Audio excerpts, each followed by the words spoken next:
Hi hello नमस्कार. नवीन ब्लॉगमध्ये तुमच्या सगळ्यांचं हार्दिक स्वागत. खूप दिवसांनी मी वेगळा सलून ट्राय केलं, जे की फक्त आयब्रोसाठी. म्हटलं चला आधी आयब्रोज करून बघू.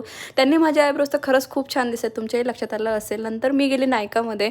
आता नायकाचं जे सगळ्यांनाच माहिती आहे तिथले ब्रँड्स आणि तिथले प्रोडक्ट कसे आहेत, म्हणून म्हटलं चला आपण पण एखादा प्रोडक्ट ट्राय करूयात. तर त्यांनी माझं फेस वगैरे सगळ्या गोष्टी डिस्कस करून ना माझ्यावरती जे कन्सिलर किंवा जे काही आहे गोष्टी बीबी क्रीम वगैरे असेल ते ट्राय केलेलं. तर मलाही थोडासा रिझल्ट जाणवून, पण मला खूप जास्त मेकअप आहे ना अजिबात सहन होत नाही. माझे डोळे लगेच रेड होतात. पण त्यांनी मला खूप काही काही लावून दिलं. त्याच्यानंतर मी घरी पहिला फेस वॉश केला, कारण आहे ना मला तर मेकअप सूटच करत नाही. माझी स्किन खूप सेन्सिटिव्ह आहे. त्याच्यानंतर चहा घेतला आणि एका ठिकाणी जायचा प्लॅन होता, तो प्लॅन केला आणि एका फ्रेंडकडे गेलो वेगळ्या शॉपिंगसाठी. आता ते कुठले काय मी तुम्हाला पुढच्या ब्लॉगमध्ये नक्की सांगेल आणि मी तिथून काय घेतलं हे सुद्धा नक्की सांगेल. पण नायकामधून मी एक लिपस्टिक घेतलेली आहे. त्याचा शेड वगैरे ते सगळं तुमच्याशी शेअर नक्की करेन, कारण तो शेड ऑफिससाठी म्हणा किंवा कॉर्पोरेटसाठी खूप सुंदर शेड मला मिळालेला आहे.